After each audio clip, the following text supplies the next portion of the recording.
What is up, everybody? Welcome back to another vidIQ live stream. I'm Dan, and we are back once again with another topic and another Q&A session for you. Thank you so much for being here. Every week on Wednesdays, we come to you with some YouTube-related topics, talk about how you can maybe use our tools or different strategies for growing your own channels.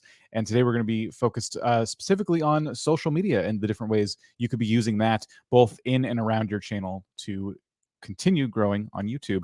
So we have a couple of awesome guests here today. And yeah, thank you for being here. So first up, let's welcome today's co-host, Mr. Viper. How are you? What's up, people? What's going on? It's your boy Viper, executive producer number 2. Dan, what's going on? EP number 1 over there. How you doing, man? How you doing? I'm fantastic. How are you? I am great. Here for another live stream, so let's see what we got. Yes, today we are talking to Miss Desiree. Hey. How are you? Hey. Excited to be back. Thank you once again for being here. So for everybody out there, first of all, your channel link is down below, but do you want to tell everybody a little bit about what you do on the YouTubes? Yeah, sure. On YouTube, I'm here to help you grow your business and your brand through better social media and content marketing, which I think makes me kind of qualified for today's topic. It's almost as if the live stream was tailor-made for your appearance today. I know, right? Almost. I'm going to wrestle out these headphones, and I think as I'm doing that, if you guys want to start saying hello to some of the folks hanging out with us here in chat today, 100%. I'll maybe click some names here. This person wants us to subscribe to them. We won't be doing that, but hello. Short Reviews is here saying hello to Desiree specifically. Just Desiree, and Koi Fish as well. Little Crafty Nook. We have oh man, someone's best people. You should know what's up. The Waffle. What's up? What a great name, The Waffle. Like, I don't know. I think it's fun. Easy to remember. It is. I love that people get to have. Like, I'm always curious why people name their channels like what they name them. I think because I come from such like a boring place of business, I had to be all like professional with what I was doing when naming stuff. But when you get to have fun, do it, man. Little Crafty Nook, love it. And Teeny World, what's up? Innovative Arts, what's up? Ryan is online, what's up? Pumped, man. I brought out the big coffee cup for y'all. Oh man, I love that coffee cup. Yeah, we got a bunch of people. Like We got what's up to Wellness on Couch? How you doing? We got Lonely Wayfarer. How you doing? Got a bunch of people tagging me. Appreciate y'all being here, chilling out. We got Gavin Irvine. What's going on? How you doing? We got Low P Media. Hello to all of y'all. Appreciate you all being here today. So thank you for showing up and showing out. Absolutely. So how about, I keep trying to close that. How about we get started? How do we want to kick this off? What's I guess the social media topic on the tip of your tongue right now, Desiree? Like when you think social media and YouTube, what's the thing you just want to blurt out to somebody? I think it's how do you bridge the two? I think I get asked. In fact, when I was looking through the comments before we started, someone had already asked, like, how do I promote my YouTube videos on social media? Like, I think if I had to have like one question that we get asked pretty consistently is how to do that effectively.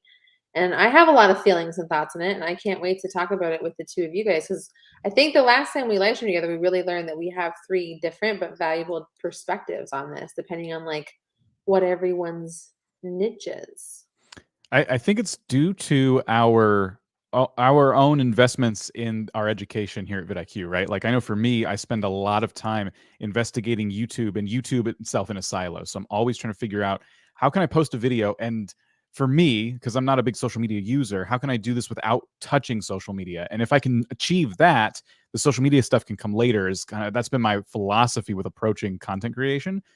But it also puts me in a position where I could be leaving views on the table, if that makes sense. I'm not posting to social that often, so now I'm kind of leaving a part of my strategy out there that's just kind of out to dry. I also think that there's a chance that you're putting all your eggs in one basket. Yes, it's true. I can't even argue that. Even on my personal channel, which is like more gaming focused, you know, there's plenty of places I can go and bring that content, you know, so I'm not, all my eggs are not in the YouTube basket. Part of it on a personal level is because I only have so much time. But all time you spent for promotion, all time. Right, but you know, that's here. I take what little shreds of free time I get and I just focus on YouTube. But for people out there who are trying to start a business, to make YouTube and content creation their primary business, it's so important. What about you, Viper? How are you? What are your thoughts on all of this? So we did talk about this last time, and used to be when I put out a video on YouTube, I would share the link on Twitter and do all that stuff.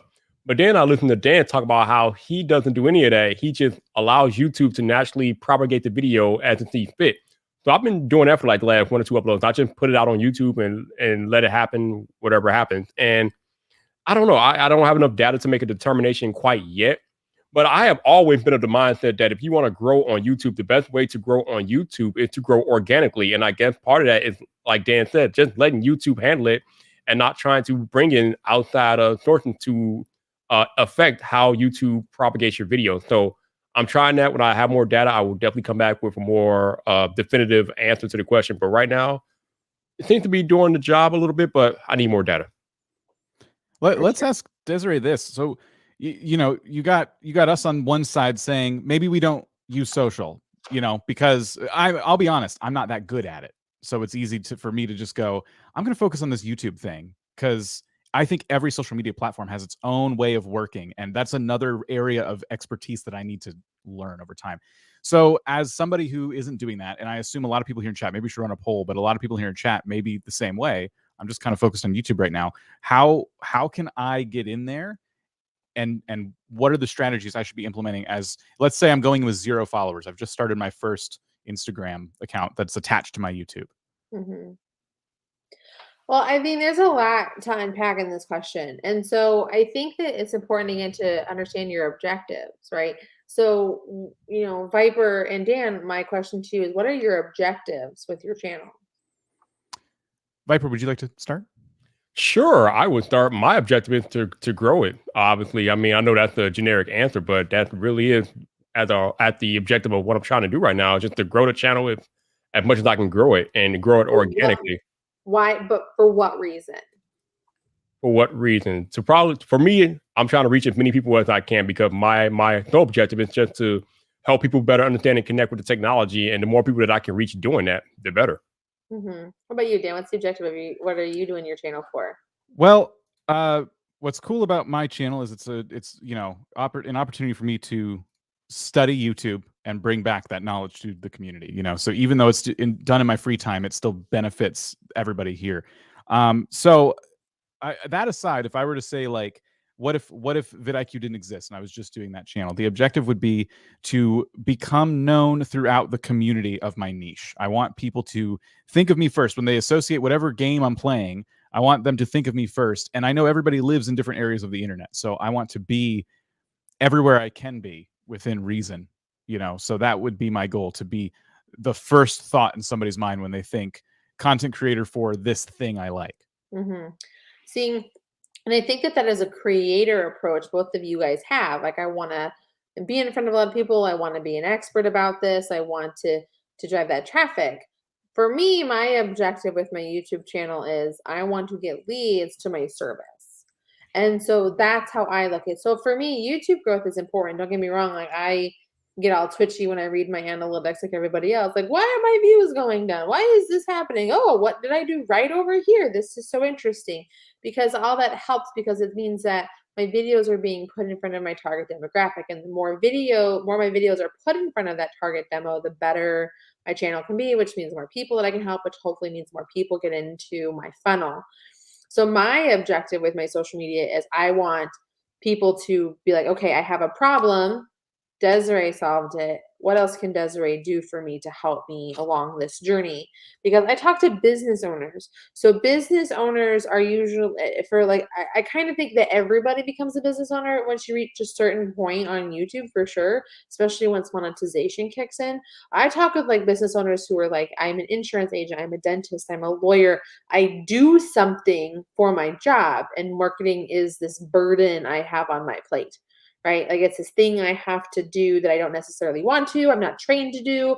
I'm not 100% sure, but I'm supposed to do it. It's a lot of I'm supposed to be doing this is being said. And so my objective is to help them solve that problem out the gate, build trust with them so that they get into my funnel, starting with like getting on my email list because of my free resources, or to, go to my website and get set up on like a call with me so that I can ultimately get them to sign up for service. Like that's my objective. And with that comes other really great opportunities and that I was heard about, but I never like actually expected to happen. Like having channel sponsors, having partners, being able to like get paid for the tools I've been using for years to promote just through like affiliate marketing. And the AdSense is really great, which helps my channel get like maintained. Like, so there's a lot of like really great benefits that have kicked off from this. And I'm not gonna deny that those aren't also another like added bonus to it. Is my objective to help people with social media? Obviously, like that's my first thing. Like I gotta help them before they can be like, okay, this chick knows what she's talking about. Let's go see what else she's got to offer. But that's my objective. And I think that that's what everyone has to ask themselves first and foremost when it comes to creating their YouTube channel. What am I doing this for? And I think that if it's to grow a following, it's to become this badass gamer, it's to become an expert in tech, to become a baking guru, to become the craft master, like all of that kind of stuff and that perception in that niche. Once you know that, you're able to, I think, identify, okay, what else can I do to help with my objective? Let me run a philosophy by you that I've always kind of held because I want to see if my gut here was right. I would it's true. I just want to cuz you could say like any YouTube channel could start on an Instagram alongside their channel, right?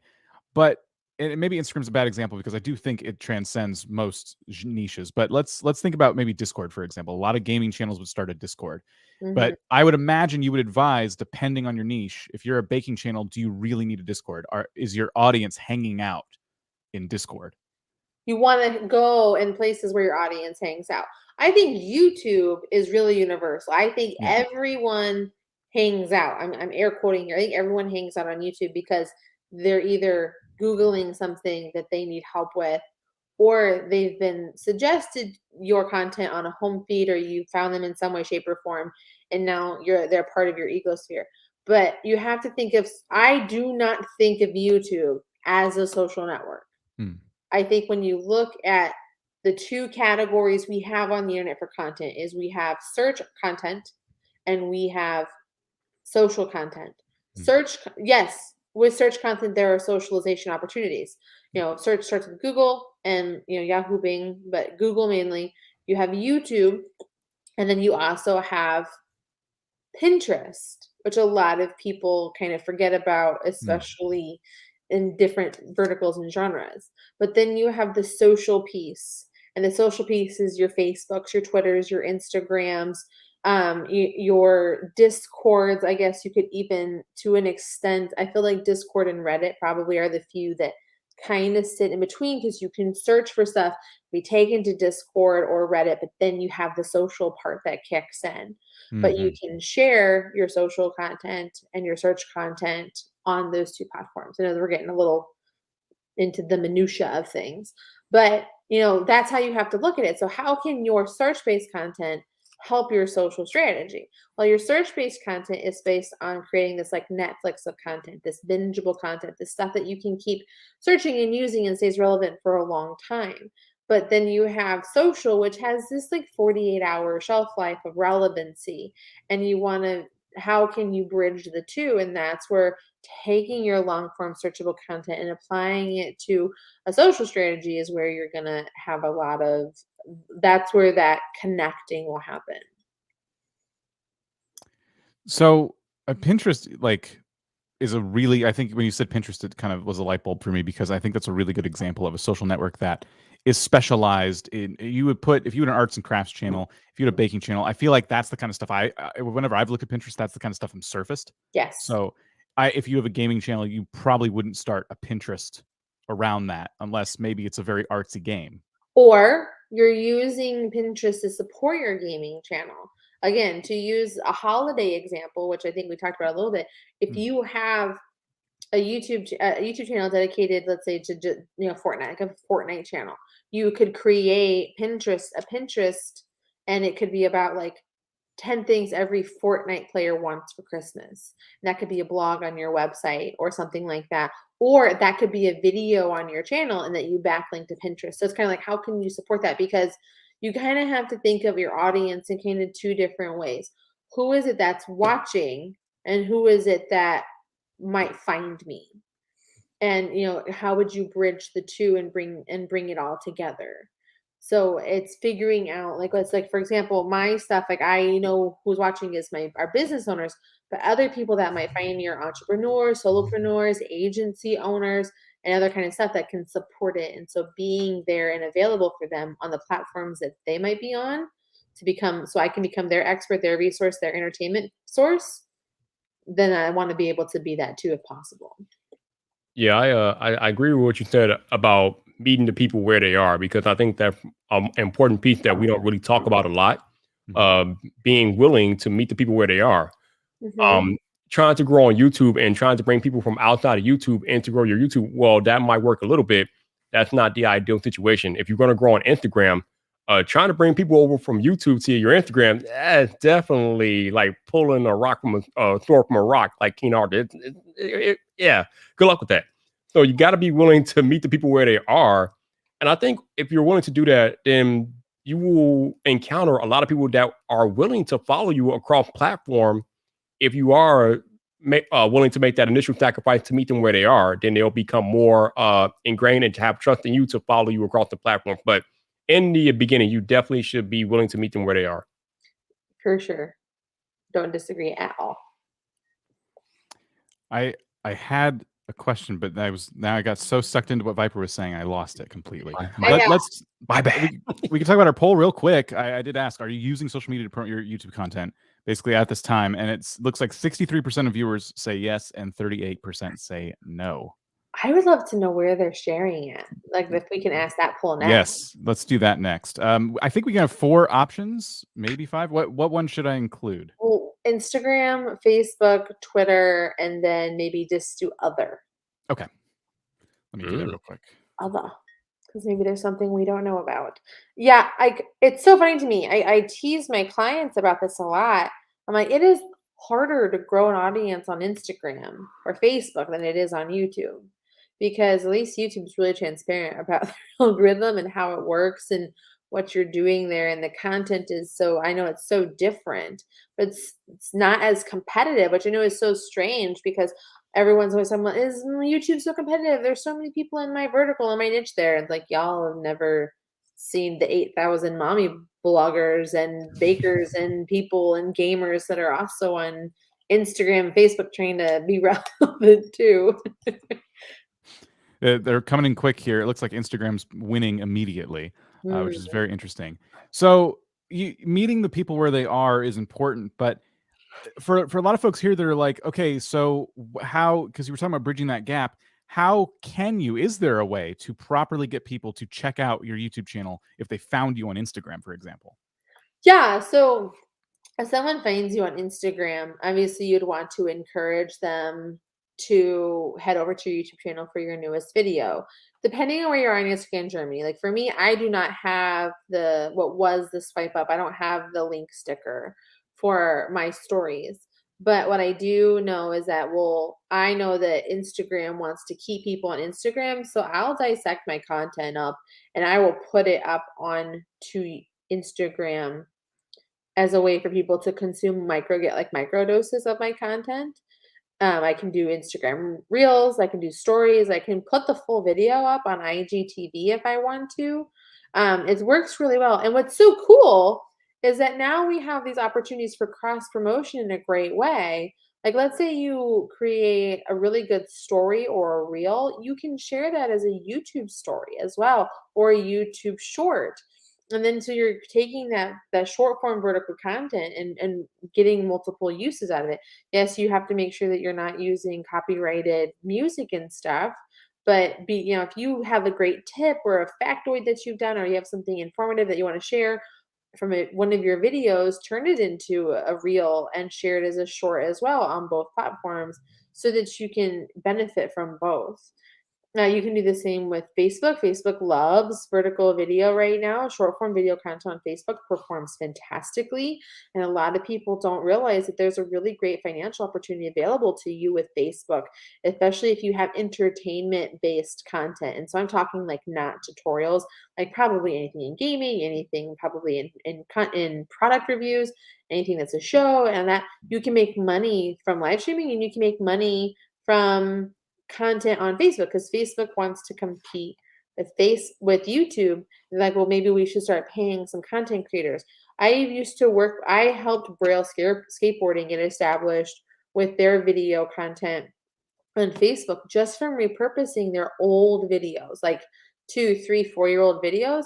We'd upload them, and they started making like $10,000 to $15,000 a month uploading videos that they already have on their channel. Now, granted, Braille skateboarding, if you don't know, they create a video every single day for their YouTube channel. They have all these vlogs and tutorials, but I mean, all you have to do is get someone to that 60-second mark and you get advertising dollars once you've qualified for it. And it's not hard to qualify. It's actually easier to qualify, I think, on YouTube or on Facebook than YouTube if you can be consistent and show up there. So there's just a lot of opportunities. I think YouTube, once you figure out YouTube, like once you've got it down, like once you feel confident that you're like, I show up consistently, I'm continuing to make my videos better every single time as best as I can, I'm having a solid growth trajectory, like I won't say confident, because the moment you get confident in YouTube, they change something. But you feel like you have a good handle on it, ask yourself, where else can I put this content? Because you've already done it. You kind of have to think of your content like syndicated television, right? Friends. How many of us saw Friends when they came out, and now it's like on every place on the internet, it's on Netflix and TBS and TNT and all this kind of these places. It's syndicated so that you can old existing created content is having new life breathed into it at a financial gain. And it's the same thing with your content. You have to think about it that way as well. So there's another element to this as well, and that is most of these platforms want to keep people on their particular platform, their respective platform. They don't want you trying to take people away. But they also have ways where you can share out your other social media if you want to do that.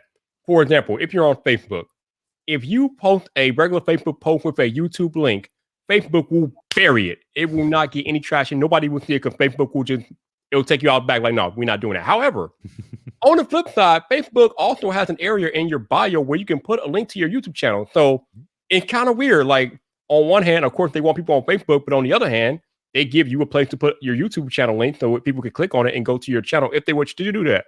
On Clubhouse, in the bio, at the bottom of your Clubhouse bio, there are links that you can put your Instagram and your Twitter. So you can do that on Clubhouse. On Instagram, I know they changed it recently, but via Instagram stories, you used to be able to just do a swipe up and it will take you right to the YouTube or your YouTube video or whatever. I think they changed that recently. I don't know because I don't really use Instagram much, but some of these platforms do have ways for you to natively promote your other social media channel, but you have to be careful in how you do it, because if you do it how I just said, if you like try to post it like as a part of like regular posting, it might get buried. I want to ask almost selfishly, but I'm just thinking also about other people who might be sharing my I don't want to say concern, but curiosity here. If I were to take my content to repurpose it, like you suggested, which is I think fantastic, I'm totally behind that strategy. I imagine it would be in my best interest to recut that content. If we're talking about a 16:9 video like this, what we're in right now, but we needed it to be in vertical for TikTok, for example, that's in our best interest. We don't want to just post the horizontal video and give the viewer a bad experience. But now we're talking about extra time, extra resources. What would you recommend other than Too Bad So Sad? Do you think it's worth it to maybe invest in a video editor, like somebody to help you, or do you think that's not a huge time investment for the reward? You should just go ahead, like do it yourself. Okay, I have a lot of thoughts on this. Okay, so first things first. Depends again on the kind of content that you have. when I do videos, what I try to do is a part of my creation system. So we all have a lot of, I think, the typical, I come up with a video, I do all of the SEO work, the titling, the keywords, all of the things. I know what I script out, or I plan out what I'm going to say, and then I go set it all up and I stand in front of the camera and I have my conversation with my audience. And I think that some people have different versions of that depending on the kind of content that they have. I think, however, so what I do, and this is a talking head situation, I pull out my phone, and once I'm done with that video, I'll create a story or a short vertical video that aligns with it. That way I have it in my batch of content to schedule to post later. I'll do a reel about it, or I'll do like a story, I'll do a photo, I'll do a little teaser. What I also will do is I'll take my vertical content and I'll go into Canva or Kapwing and I'll create the video. I'll take a little clip from that video, modify it to be vertical, kind of like I think Gary Vee really honed this process where it's like you have this vertical and like there's like a little space at the top, a little space at the bottom, the title of the video, the catch of it for social, and then like the closed captions will be under, and then you have the vertical video in that spot, right?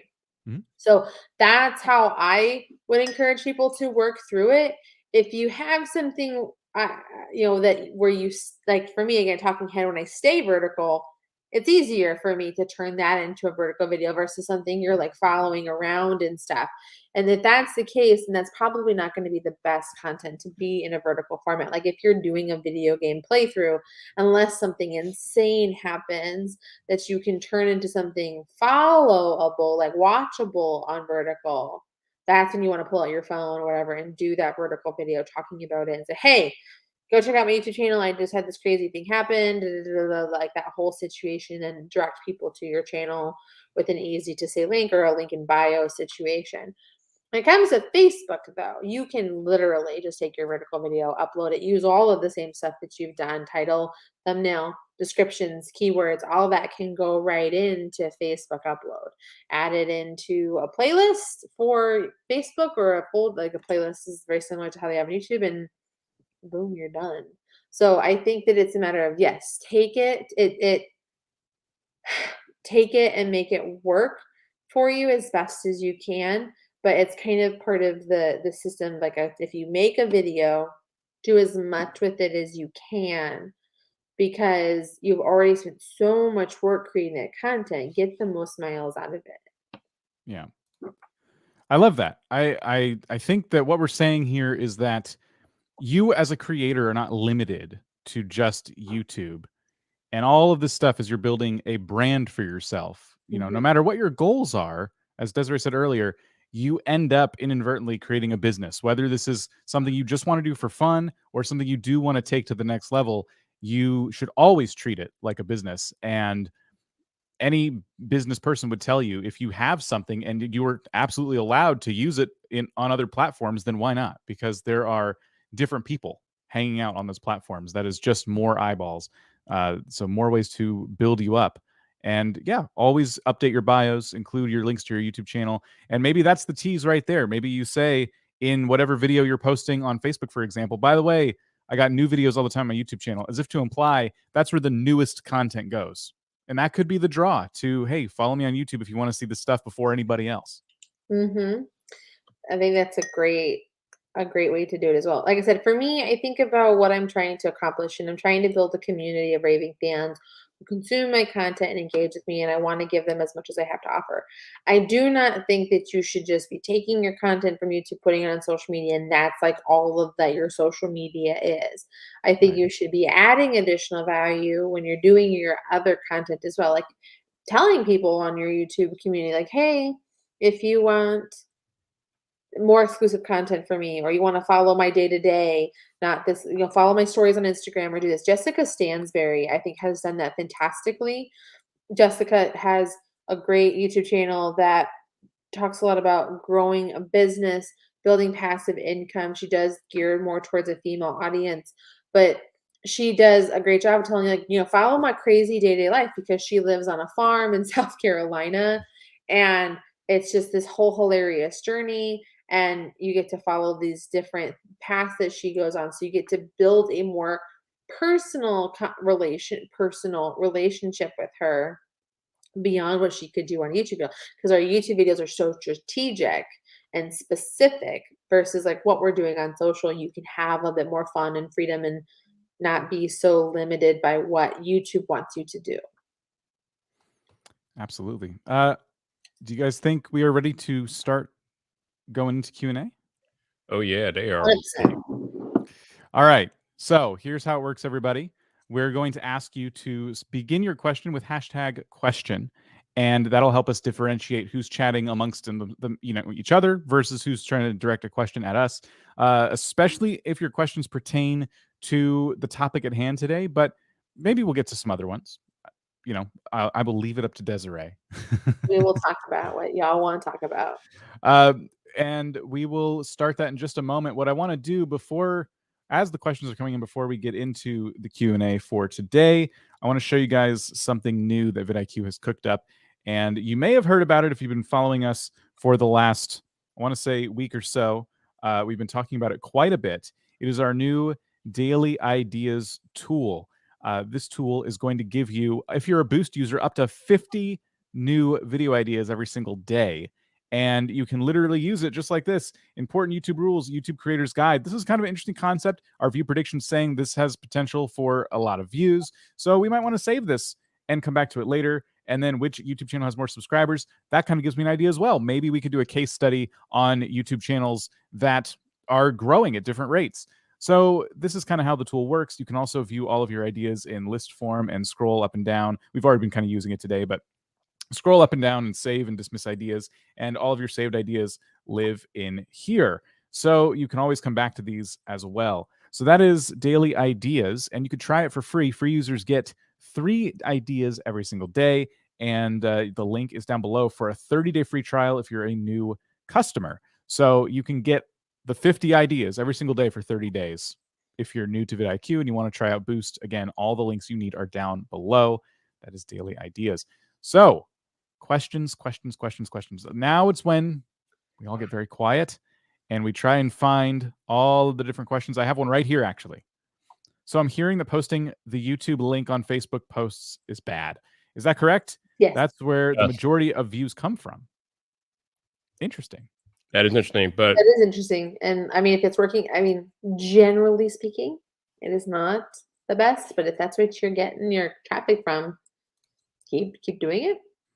So yeah, I find that people, links in general do not do well on Facebook. That's why a video with a link, an image with a link, a post where you put the link in the comment, like that's all super common to see. But if you're doing it super shay and they're having success, then don't stop. Yeah, like that's right there. The cheat code is to make a native post on Facebook, then post your YouTube link in the comment of that post, and then Facebook won't bury it that way. But if you just post the post and have the link in the native post, Facebook will bury it. They will not let people see that. But hey, like you said, if it's working for you, then who are we? Right. There's always exceptions. So our first question we actually got back at the top is from the Hustle Factory podcast. I just created a Reddit and Pinterest, and to be honest, I'm a total noob on these platforms. Any helpful tips on getting started, and does it make sense if I'm active on all social thoughts? So the first thing I have for you, I do not know a Reddit expert, but we at vidIQ have a Pinterest expert in JJ. JJ runs the vidIQ community Clubhouse. Her and Hawa. She has a whole YouTube channel dedicated to Pinterest, and she will help you on whatever questions that you have. So go check her out. And then Reddit is such a beast. It requires very tough skin. I don't know any resources for that. I don't know if you know anybody, Viper. No, I don't really know too many people that peruse the Reddit too much. Yeah, I know Alan Spicer. You did a lot with Reddit for a while with promoting his YouTube channel. He might still from time to time, but I don't think so as much. But I definitely think it's great to be there, especially if you can find the right way to post the right subreddits to join and not get chastised for spamming. They're very against that over there. I do have some thoughts on this real quick. That was JJ's channel that I pulled up. So if you wanted to check out more about Pinterest, JJ is a vidIQ partner. So do check out her channel. It is right there. For Reddit, I can't speak from experience because I feel the same way. When you just post your content, you tend to get, buried, not by the Reddit algorithm, but all of the moderators and everybody else who does not want you there doing that. The best way to utilize Reddit, though, is a couple of things. You can get in there and really hone in on what it is your audience is looking for in terms of content. I've gotten a ton of ideas prior to having daily ideas. I've gotten so many ideas from just going on the subreddit of the community that I'm focused on my channel and watching them have conversations. I'm not even participating at this point, and I'm getting all sorts of ideas for videos I can make. The next step would be to offer value in those communities yourself. So you're going to be very knowledgeable on the topic. And this is where a little bit of legwork comes on your part, but you're going into these Reddits, and if someone has a question, you're actually answering the questions. And if you build up a reputation, people in those Reddits, this is what the experience my friend had. People in those Reddits will tolerate you, or maybe even encourage you, depending on how helpful you're being, to post your video as a response. So if someone asks a specific question, you have a video that specifically answers it, you are probably, in most cases, all right to post that link and say, hey, and even timestamp the link. Make sure it goes right to the answer, so it shows that you're not trying to just siphon people into your channel. And you're like, I answered this question in a lot of detail in this video I made. If it's cool, like, here's the link to it. And Awesome. you want to have more organic conversations on Reddit. People don't like it when most subreddits don't like it when you go in there and link dump. No, they don't. Yes. Okay. And then the other part is, any helpful tips on getting started, which you gave, and does it make sense if I'm active on all social media? If you want to be active, be active. Like, so many people hate being active. So if you want to, go nuts. And if you're doing it effectively, like, more power to you. Like, that's some really effective content planning. So I say, if you can, do it. If you don't want to, if it's stressing you out, it's not bringing you joy, it's not helping you, it feels like an obligation, do the ones that you like to do the most first. I am so glad you said that last part, because I think people need to realize that you don't have to be active on every damn social media platform out there. There's way too many of them. So if you have a 2 or 3 favorites, then go hard on your 2 or 3 favorites and do that. But don't feel like you have to be on all of them, because that's a quick way to burn out, and you don't want to do that. Yeah, especially because all of the platforms now require their own strategy. They Yeah. require their own messaging systems. They have their own rules and limitations. You can share a YouTube video on Twitter and LinkedIn just fine. It's going to kick you in the tail on Facebook, and you can't even do links on Instagram unless you have the swipe up. So, like, do what is right for you. Start with one, get really confident in it, move to the next, and feel comfortable with it, giving it the right attention that it deserves. And it also should be when you like to do, but also when your audience will spend time on. There's one here I wanted to jump on real quick. How do I get the average of 3 viewers on Twitch? There are no tools for Twitch from vidIQ. So since we are talking about social media and other platforms, I know, Desiree, you've actually touched on Twitch a little bit on your channel, and in a recent video I watched, you mentioned it. So I would consider Twitch in the realm of other platforms that people do use alongside their YouTube channels. There are a lot of great channels out there that have, like, specifically, like, tailored advice to Twitch streaming. One of them I really like to watch is Stream Scheme. He's got a fantastic channel. But for this, the reason I think 3 viewers is relevant is because that is the point where you start to get closer to becoming a Twitch affiliate. And that's when you can get monetized. I believe it's 3. That's probably why that number is sticking out. I would say the strategy of using Twitch alongside your YouTube channel would be to build up your audience on YouTube like anyone would, right? You're making searchable content. You're making content that caters to an audience, that fulfills a need, that brings value, et cetera, all the things we always say. And then once in a while in that content, plug, I'm on Twitch, by the way. Be sure to follow me over there so you know when I go live. And the Twitch channel should have its own goal, right? Like, you should be, this is up to you, but I would say if you're playing Roblox, and I'm mentioning that because that's your avatar, if you're playing Roblox on your YouTube channel, but you know that YouTube is not going to reward you for playing all these different games, but you do that on your Twitch channel, then be forthcoming with that and say, I play a lot of Roblox, but on Twitch, I'm playing Fortnite and Minecraft and Apex and all these other things, so I do hope you come check me out over there. Over time, as you grow your YouTube audience, some of them may come over, and that is how you can kind of build your Twitch channel, by inviting people to follow you from YouTube. But you got to build an audience first. And Twitch, is notoriously hard when it comes to building an audience from zero, which is why I'd recommend those other channels as well. But Twitch can work alongside your YouTube channel. You just need to have strategies going into that. Just like we were just talking about a second ago, by the way, you don't want to just be everywhere all at once, because that's going to burn you out. And I would say the same about Twitch. You want to go into that with a strategy. And I would love to, if you guys answer Moto Travels post or question. He said, if my video gets hits from social media sources, does YouTube slow down or not promote those videos? What was the name? I was trying to pull it up. Moto Travel. maybe it'll pop back up for me. Yeah, it's near the top of the questions. So if you post on YouTube, or if you post your YouTube link on social, they're asking if that will punish you in the algorithm. I think that's what it sounds like to me. No. Mm-mm. Okay.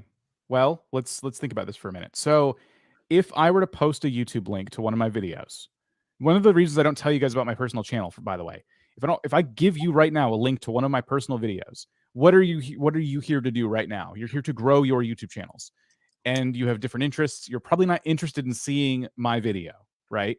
So if a bunch of people visit your content that have no interest in it, but maybe they're clicking on it because the link, I don't know, maybe they thought it was something else. Maybe they're your friend and they're trying to support you, whatever it is.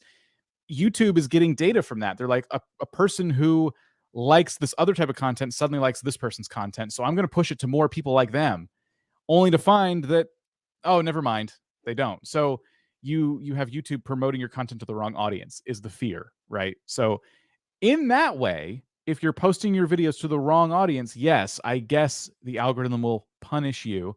But it's not because you posted a link to your YouTube video somewhere else. YouTube loves that. You're pulling people from across the internet onto their platform. They got no problems with that. Yeah, like Dan said, it's more about the target audience that you are targeting by posting your links to other social media. Because like Dan said, if you are posting your YouTube links in areas that don't care about that particular content, then you are going to hurt yourself, because if they do happen to click on the link and then they realize that, oh, I don't care about this. Why am I clicking on this link? Why is this link here? Then they're going to click off of your video in the first 30 seconds, and then that is going to really tank your analytics, because again, that will be a negative response to your video. And in the eyes of the YouTube algorithm, a negative response to your video is not exactly what the algorithm is looking for. So it might cause your video to be taken off the shelf, if you will. I think also too, it can actually benefit you if you do it right. Like if your audience on other platforms is your target demographic in your community, if they're going to YouTube and watching your video, that's just telling YouTube, find more of this person to put this video in front of for suggested or browse, right? So I think that it's worth doing only if your social media is the target audience you want. So if your Facebook profile is filled with your mom and your friends and from high school and your family, and they're watching your videos, they're not your target demo, they just want to watch to support you, it's probably going to hurt your channel. But if it's your target people, your fellow gamers, your fellow cooks, your fellow business owners, whatever, it's going to work for you.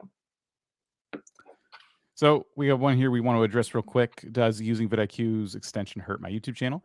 No, it does not. Now, we are going to be biased about this, obviously, but no, it does not hurt your YouTube channel. We as vidIQ actually need to have a good rapport with YouTube so that we can provide you with the services and tools that we provide you with. So if it hurt your YouTube channel, we probably wouldn't be around. Yep.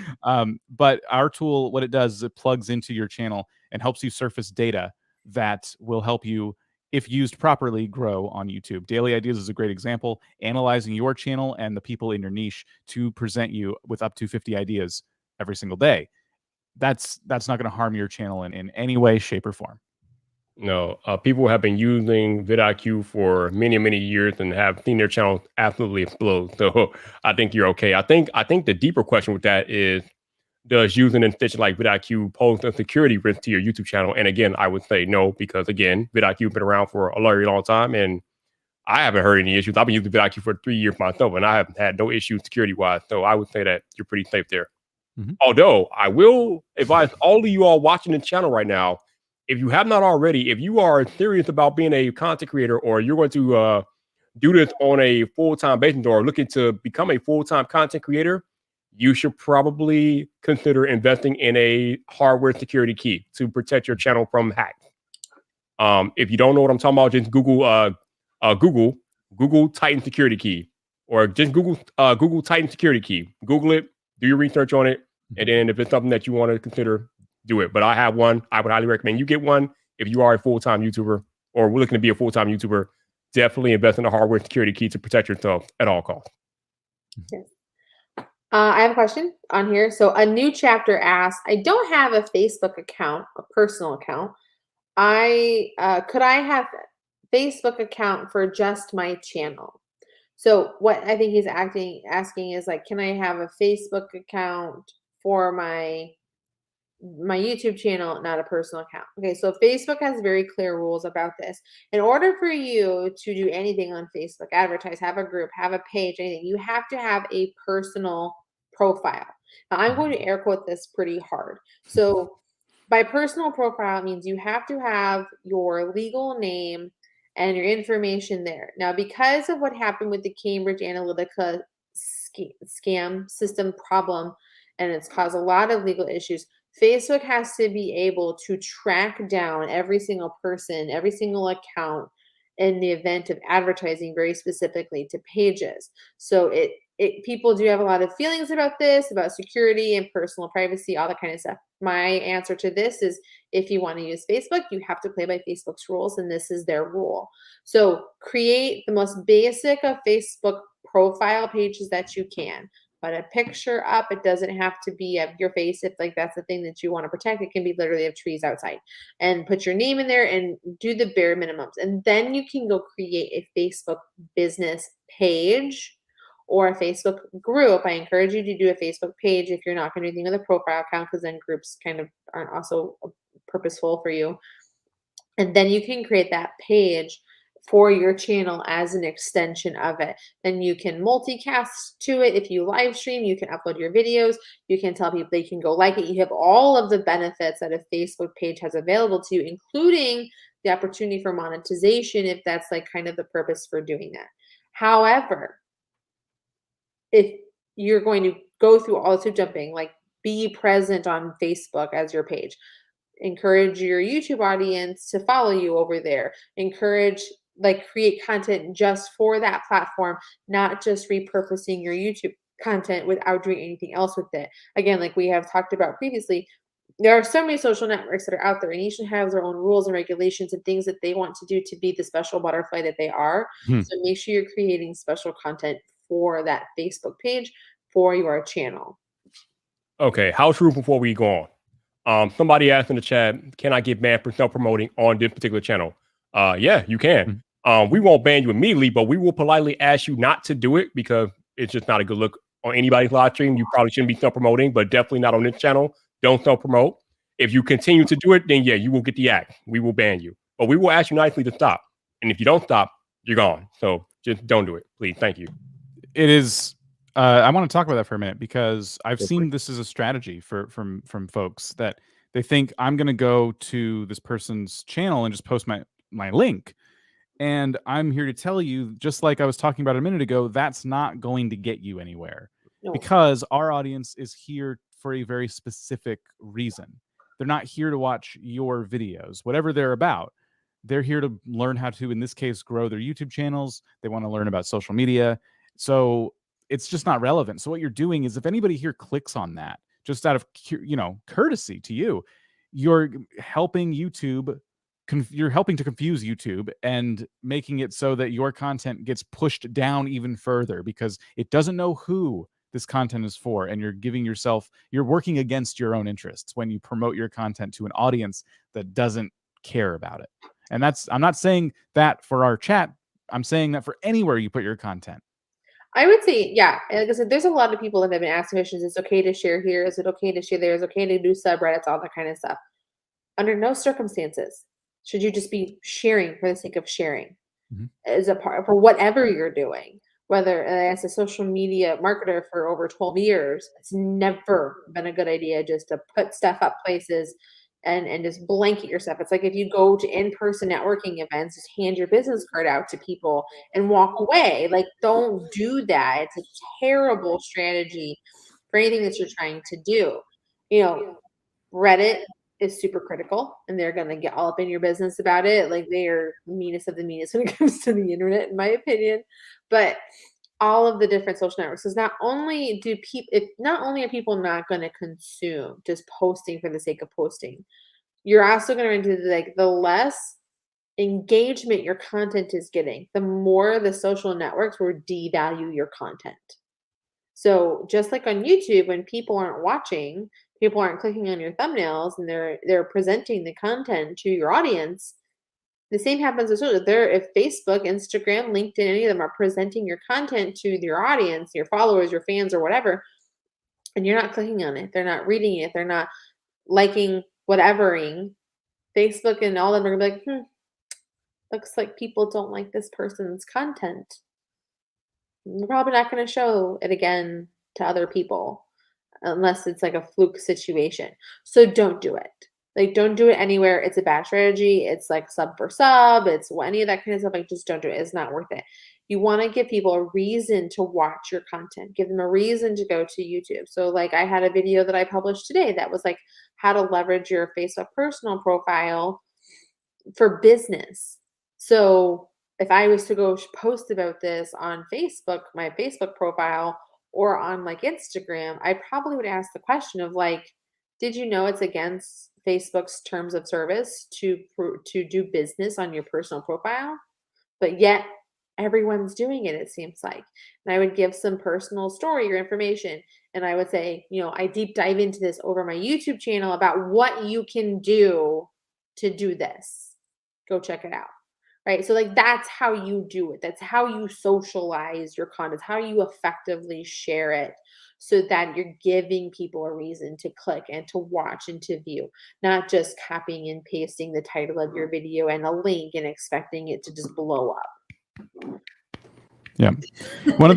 It's true. And one of the biggest challenges we have at vidIQ, I think, is getting folks in that kind of hope and they imagine us as this like perfect silver bullet that they can use. Like, just some people think just by downloading vidIQ, you're gonna grow your channel just because you did that, which is not how that works.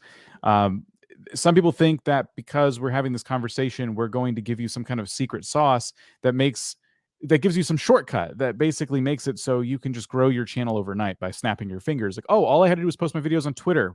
Mind blown. Got it. That's all I have to do. All of these things we're talking about today take work.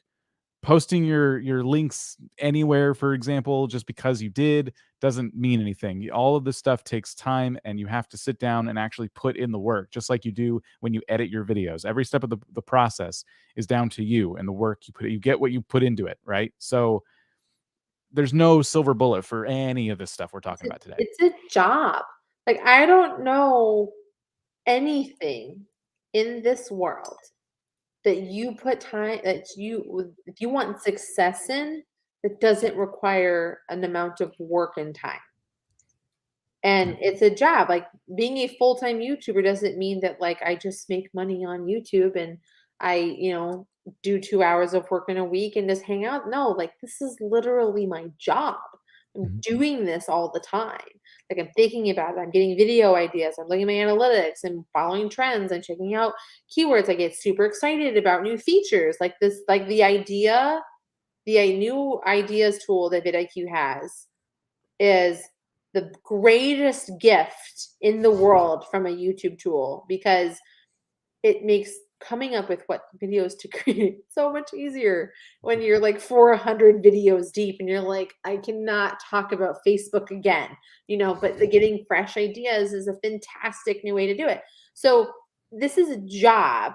There's no job in this world that is easy. Yeah. We show up, we do it. And if we want to get better, if we want to get paid more, if we want a promotion, you have to do the work and you have to do it well. There's the There are those people in the world that climb ladders and make money moves and professional things, and they have great growth. And then there's people that just show up every day and do the bare minimum and get a paycheck. Which one do you want to be? And apply your YouTube channel to it. I'm so glad you brought that up. And Dev Gamer, I do want to get to your question, but this is something I think about often, especially in the gaming niche. I think that people who start a gaming channel with the hopes of becoming professional, professional gamers who make money, they don't realize that, yes, playing video games is like an aspect of this job you're trying to create for yourself. But no matter what, at the end of the day, it's going to take work. So would you rather punch in and punch out at, I don't know, imagine in your head a miserable place to work. Would you like to work there, or would you like to work from home making YouTube videos about a topic? Either way, you're going to be putting in some work. It's just a matter of what are you more passionate about, I had so much trouble in college, right? Like the first time I went to college, because I didn't know what I wanted to do, but I knew I needed a degree. So I went and I tried business school at first because I thought I'll just get something generic, and I wasn't passionate about it. And I eventually switched my major to something else, something I was more passionate about, because that was like what triggered in my head. Like, yeah, I guess this degree could get me somewhere and that's cool, but I'm way more passionate about production and media and digital. Like, so you follow your passions, just like YouTube, just like anything. Yeah. We have a lot. We just said a lot of words about that was things. Yes, fire out here. Like we dropped some bombshells there. Yeah. Anything worth doing takes time, y'all. Yeah. No silver bullets. vidIQ will help you make it easier, though. Indeed. Some of the hardest working people you will ever meet, the people putting in the most time, are content creators. True that. It's just true. And aren't you guys so excited to meet all kinds of content creators next week at Vid Summit? Yes. I'm excited to watch you meet all kinds of content creators while you go to Vid Summit. Dan is gonna chill out in the back there, but yeah, I'll be there. You'll be there. Are you an introvert, Dan? Are we about? Oh yeah, that's why I'm on YouTube.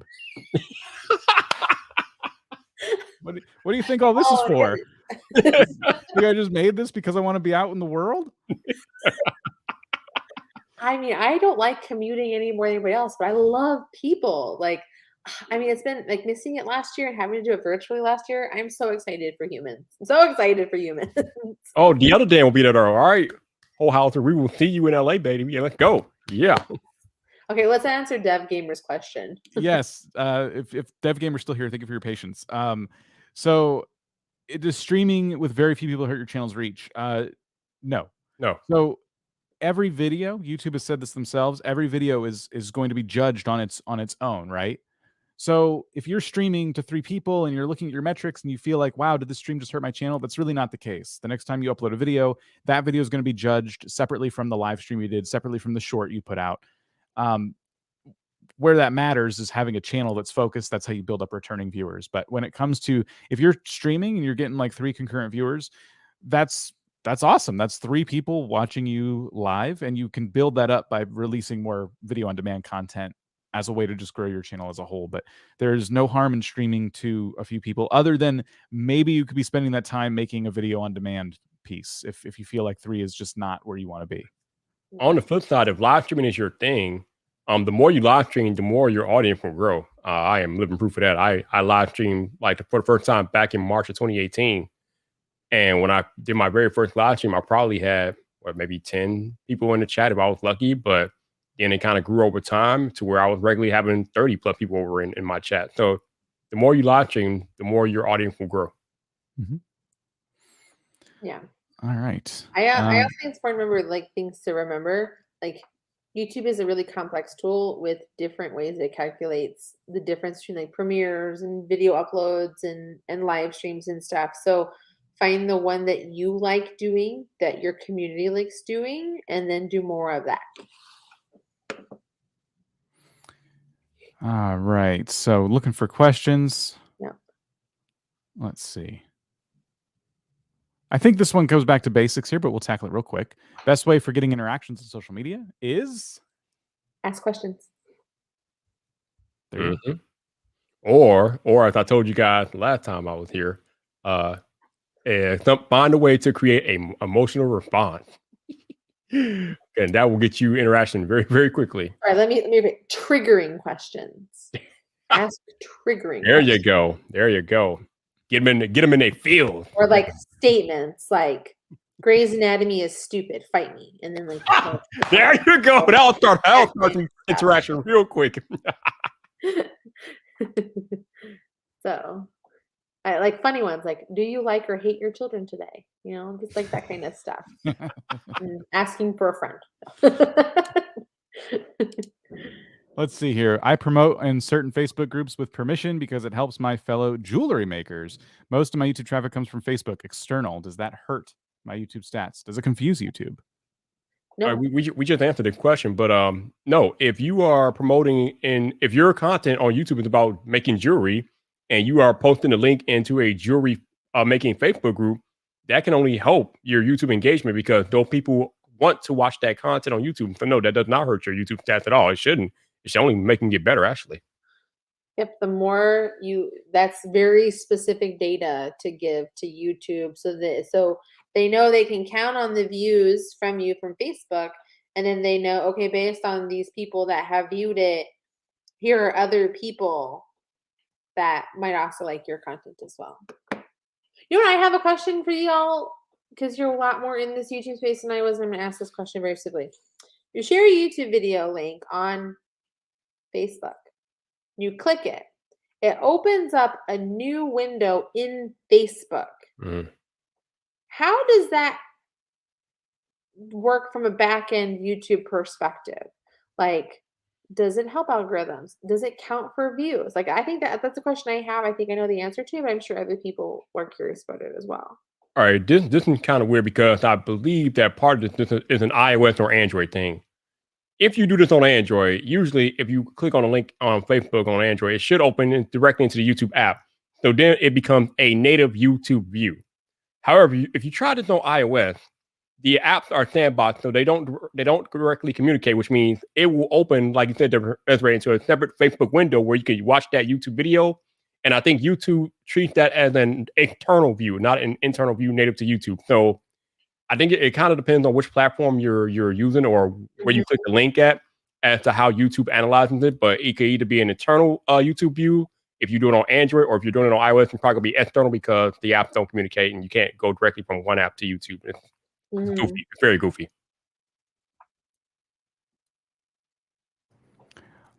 So going here, a lot of creators talk about creating backlinks to get more views. What are your views on the same?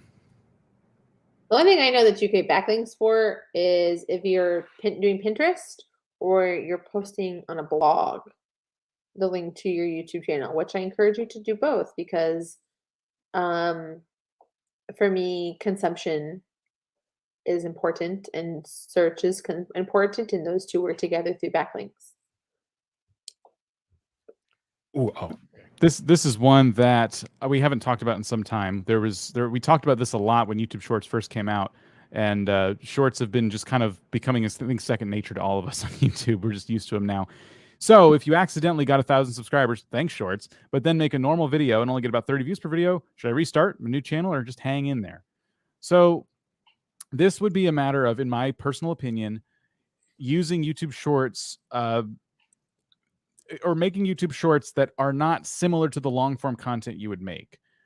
If you were to post, and again, this is my own experience talking, if you were to post consistently on the YouTube short shelf videos that target a specific audience, and they're always kind of like similar to one another, eventually you build up these returning viewers, and you're not waiting for the short shelf to get you views. You notice when you post one, you're getting views from browse as soon as it goes live. That's always the triggering factor in being able to take a YouTube Shorts channel and turn it into a long-form content channel. And the other example we use of this is BlockFacts, which is a Minecraft Shorts channel. They now make 10-minute videos. They don't even make YouTube Shorts anymore, but the videos started out as Minecraft Shorts about facts about Minecraft. Now they're 10-minute videos, facts about Minecraft, and they get more views on those than their shorts. So the key, I think, if you want to keep uploading shorts and get thousands of views with those, to pivot to long-form content, it needs to be very similar to those shorts, or start a new channel about whatever the other topic might be, and then you have the two channels running side by side. No harm in that either. I think having a shorts channel and a long form video channel is really, I know it's my work, sorry to be that person. But I know a lot of creators that have great success. Like my favorite example is Jessica over at Gone to the Snow Dogs. What they've done is she has a whole separate YouTube channel for shorts. I'm pretty sure she's like got over 100,000 subscribers on just her shorts channel. And then she also has the million subscribers on her YouTube channel. I think that you want to approach your short strategy with like short digestible content that supports your purpose. Like, and we talked about this in the beginning of our lesson, the purpose of my channel. Why does this exist? Why is this happening? What are my objectives professionally and financially with this? And how can your shorts support that?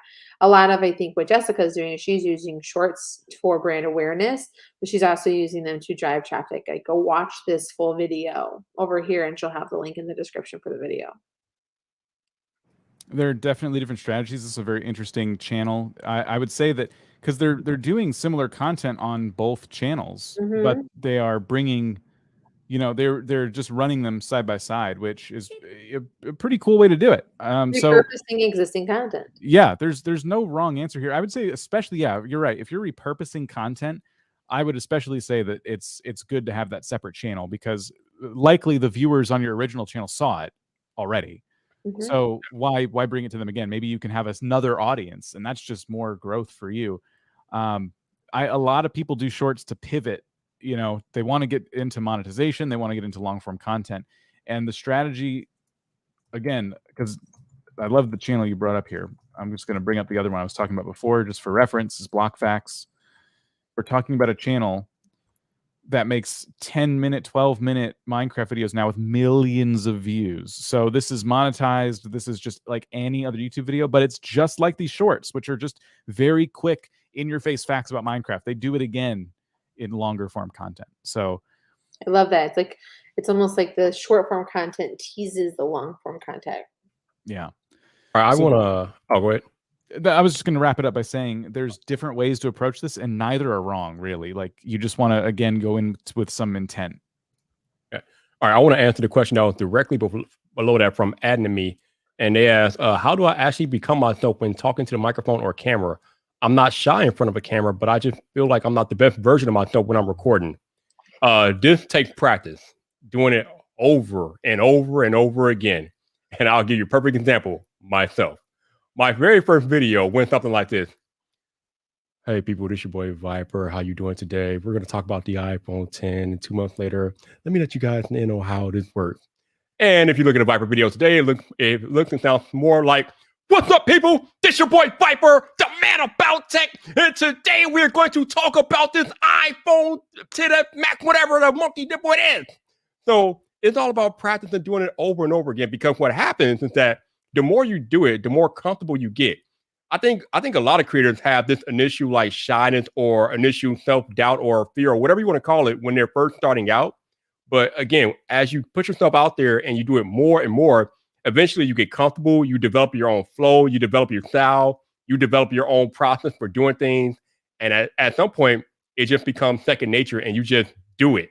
So practice. I remember from my drama school days from high school, the overall advice is it's kind of the idea of like in photography, it's like if you're uncomfortable, you're doing it right. If it seems a little too extra, you're doing it right when it comes to video.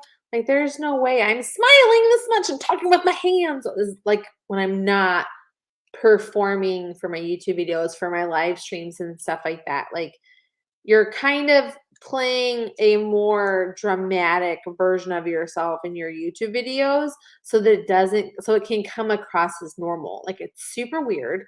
And like Viper says, you have to take practice and time. And I always say, you're going to suck. You have to suck. It's your rite of passage to suck. And then you just get better. It's something I'm still working on myself. Just every video, I'll try to make those improvements in how my presentation. Just little by little, trying to keep in mind, how does this sound? How do I look right now? And I would go in and just like Viper said, practice. But also try not to get in your own head about it.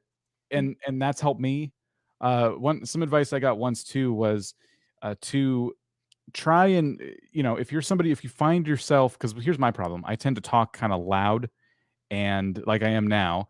And I feel like there's a part of my personality that gets lost in just the fact that I'm trying to, be loud and just energetic.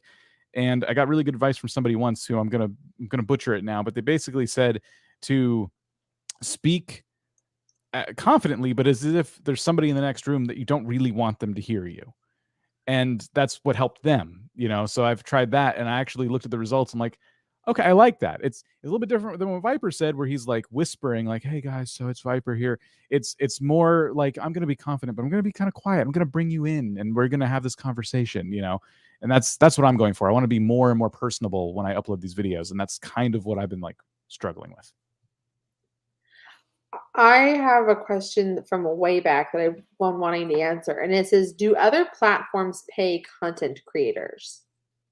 You want the platform pay? Oh, hell. Yes. Now let's talk about money, because that's your girl's favorite topic when it comes to being a content creator, because it's what I'm here for. I'm not gonna hide behind it. So I talked a bit about how you can make money as a creator on Facebook, where Facebook pays you for your content.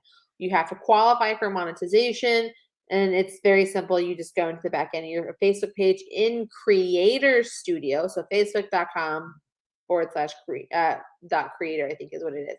And it's in there, and you're going to be able to see, you go see, do I qualify? And you'll see the different things that you qualify for and like what you got to get to. Other platforms that pay you, though, or TikTok. Like TikTok will pay you for content. I think you have to get 100,000 followers on TikTok to get paid for it. So again, this is where repurposing your content is so valuable, especially if y'all are doing shorts. Take your shorts and put them up on TikTok. Like it's the most like no brain thing to me. The same if you've got long form content that you put up on YouTube, put up on Facebook. You've done all of the work.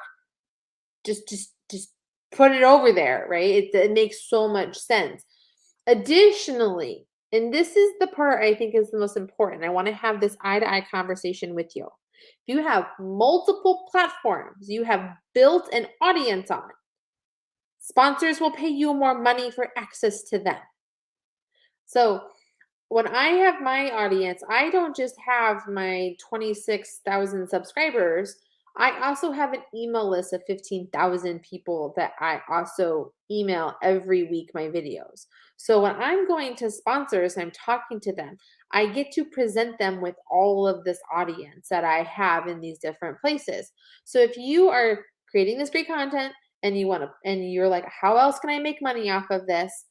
Look at what your current library is and repurpose it into places where you can build an additional audience, because then the advertising and sponsorship opportunities are more appealing in your favor. And as smaller creators, I know that there are creators that are smaller than me, and I still consider myself a small creator. You're able to, you know who your audience is and you're in lots of different places. It gives them more reasons, like, okay, I know that more people in this person's engaged audience will see my content.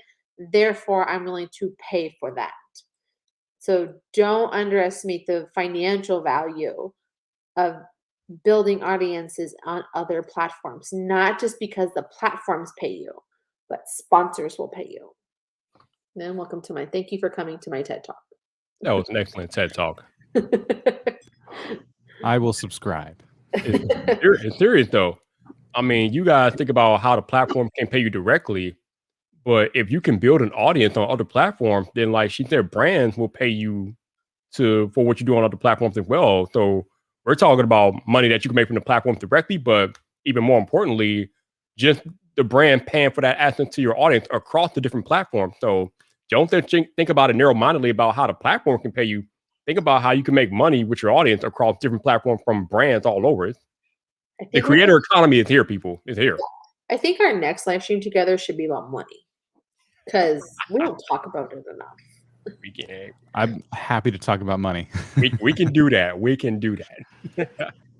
So this channel I'm typing from has 63 subs about my travels. My cruise ship channel has 8.4K subs. So what should I do? Post to the bigger channel purely for the money? It's kind of interesting. Well, I would like to know why you started the new channel. Yeah. I would like to know, I think that why your cruise ship channel is doing, I'm going to assume is doing well, is because it's specific. It's a niche. It's cruise shipping. And also probably you might have a male perspective for it, which is always really good to have as well. So if you're a man who likes to cruise, this is the channel for you. I would be curious to know what your other channel is for. I think it's too hard to answer that question without knowing that. I think if you started a new channel to offer additional value to a different but similar audience, maybe you wanted to do a shorts channel, maybe one is tips and advice, one is like a vlog, like, there's reasons for it, but you have to remember when you start a new channel, you have to give it the same time, love, and attention and testing and finding the right content that it goes to in order for it to be there. But if money is the objective, yes, please keep posting to your bigger channel, please. Yeah, it does come back to goals, I think, because there's obviously a reason you made this second channel. So, and every channel is going to require a certain amount of love and attention. Like eventually this channel, depending on your goals and your target audience, could grow bigger than the cruise ship channel. But I would say just looking at the channel name, Traveling with Russell's probably a little more generic, whereas cruising is going to be more, like Desiree pointed out, it's just going to be more targeted to a specific audience. So it really comes down to goals. Do you like doing videos about cruises? Or maybe given the times we're in right now, that's just not a thing you're able to do for whatever reason. But it does come back to kind of goals in the end. Mm-hmm. I don't know if you all are late or y'all just not understanding what we're saying to you all, but a lot of y'all are asking the exact same question and only in different skins, and we've answered it the same way.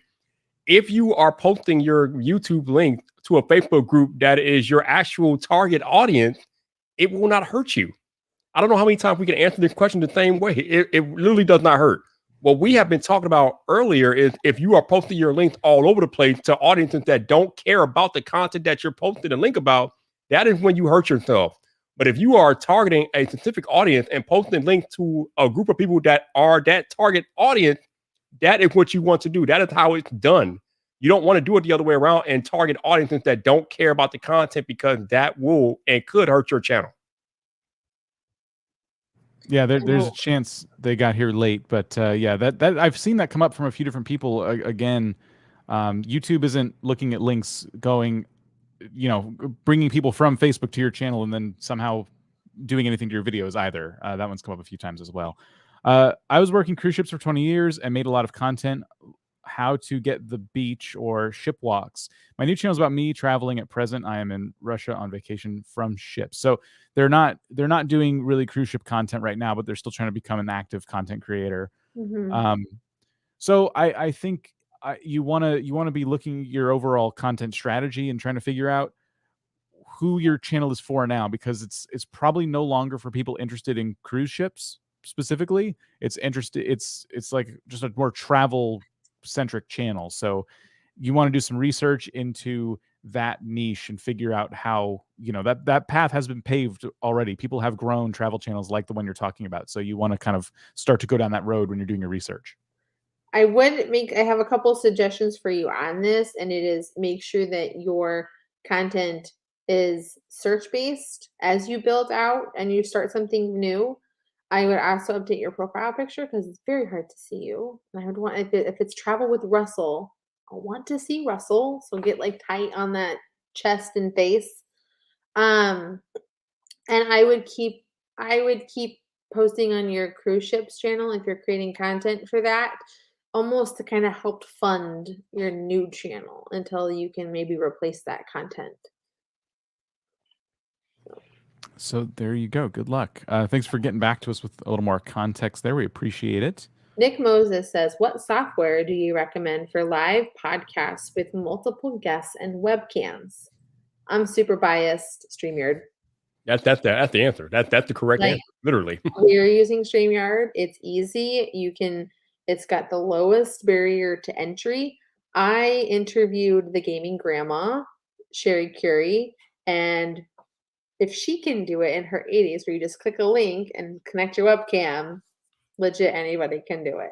So, and what's really nice is that it's browser based, not like app based, and you can have as low as a 5 megabyte upload speed to do it. So it's even like mobile data friendly if you needed to do it that way. So highly recommend StreamYard. StreamYard, people. How I is Shirley? just realized, Spiper, are you wearing an Emily Baker shirt? I am. Yes. Yeah. Yes, I am. Oh, shout out to her. She's Because I'm waiting for streamer. Go check out Emily is awesome, and I'm waiting for vidIQ to give me some hoodies. So when that happens, then we'll have some vidIQ. But until then, I'm on my own here.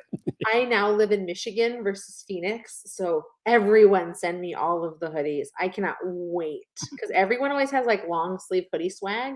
I never could wear it. I'm like, well, this is pointless, but because I'm here for it. I really love Shirley Curry. I'm glad you brought her up because I want to promote this. You have her on your podcast soon, right? No, it's actually okay, guys. Little self promotion, So today is the 100th episode of the Women of YouTube podcast. We recorded it live here on the channel 2 Fridays ago, and it was an interesting experience, but it was a great content. So that came out today. But last week was when her episode came out on the channel, and it was awesome. Like, I just love. She's the kindest, nicest woman who has found such amazing success on this platform purely based on curiosity and her love of storytelling. Yeah. She breaks every single YouTube rule ever. So Yep. It's also really fun too. She's about to hit 1 million subscribers. She breaks all the rules, but her content's amazing. If you like Skyrim, literally, this is like going back to what we were saying earlier. Don't watch channels that you're not interested in watching. Don't subscribe to channels you're not interested in watching. But if you do genuinely like that content, she's amazing. She opens every video by saying, "Good morning, grandkids," or "Hello, grandkids," and she's playing Skyrim. She's getting in there. She's doing quests and vanquishing monsters, and it's just awesome. I'm so glad you got a chance to talk to her. She's great. Yeah, she was wonderful. Let's see. Maya B says, "Wait, how do you get paid on TikTok? You have to have 100,000 subscribers, and then you qualify for monetization." Yeah, TikTok has something called the Creator Fund. So, like she said, once you hit 100K, you can qualify to be in the Creator Fund. And then also, you can get paid from sponsors. I know I'm beating a dead horse here, guys, but you can always make more money away from platform through sponsorships, affiliates, partnerships, memberships, digital products, physical products, and you can from ad dollars. What maybe you can give like a quick tip for somebody who's never approached someone for a sponsorship deal. That's a deep conversation. Could be a whole could be our money live stream. But yeah, maybe I can tease it. I would say the best tip I could give anybody for it is you need a media kit, because your media kit is your proof. It's, if you look at it like science, in order for you to show that something works, you have to have proof. And your proof is going to be, what are my social numbers? What is my reach? Who's my audience? If you have any testimonials of people you've had the opportunity to work with in the past, how many click-throughs you got, that's great. So like, it's just like a 1-sheeter PDF or JPEG. You can put one together in Canva, super easy.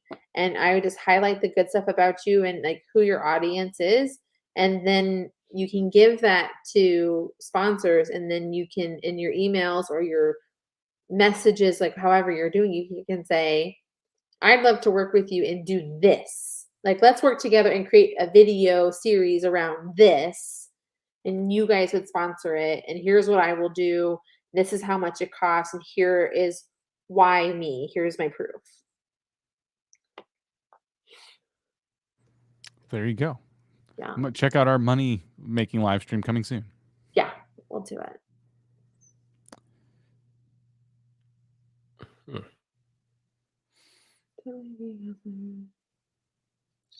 Seth Rollins says, "Do you have to have a certain amount of subscribers to put ads in your video?"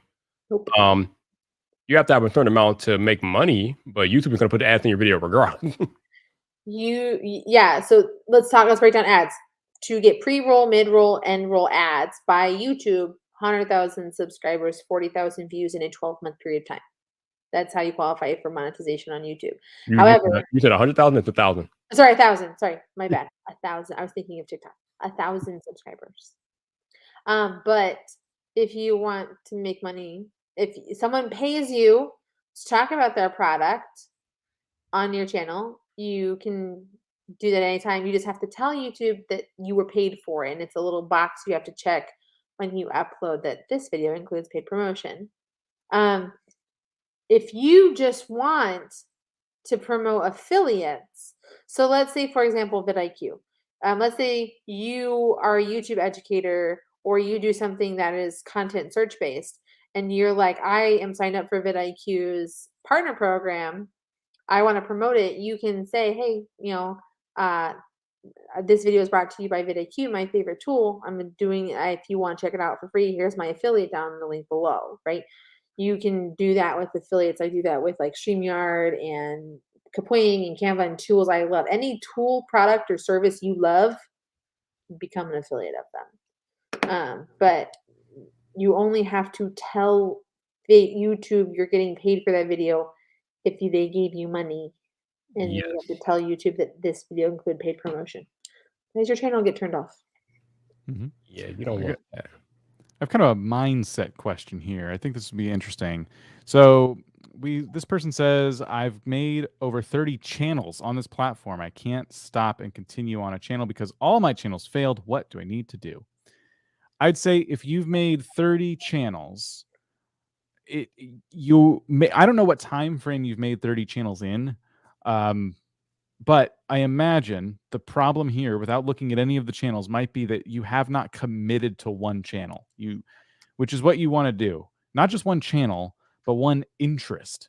Take the thing you're most passionate about, the thing you know the most, the thing you're most knowledgeable about, and then decide, can I make a YouTube channel about this? And if you can, if the answer is yes, then go, and really commit to it. YouTube is a marathon. It's not a sprint. You cannot go in and just post 2 videos and say, and I'm not saying you did this, I'm just for anybody out there, post 2 videos and say, well, those got no views. Guess I'm an epic failure. I'll start a new channel and try again. You have to commit to it front and back. You have to do the research, make sure that you're targeting the audience you want to target. It all takes time. We have hundreds of videos on this subject, basically saying, how do you grow on YouTube? This is because that's kind of what this comes down to. How do I grow a YouTube channel? And it's going to take focus, time, energy, effort, you name it. Time out. Are you trying to tell us that you've made 30 channels since 2020 a year? Oh, no. But yeah, you need to listen to Dan, like fast forward or rewind what he said and then listen to it about 500 times and then figure it out, man. Come on. What are you doing out here? Like, why? Like, this goes back to what we talked about. YouTube is a job. It takes full-time work. It takes looking at what you're doing, improving it every video after video.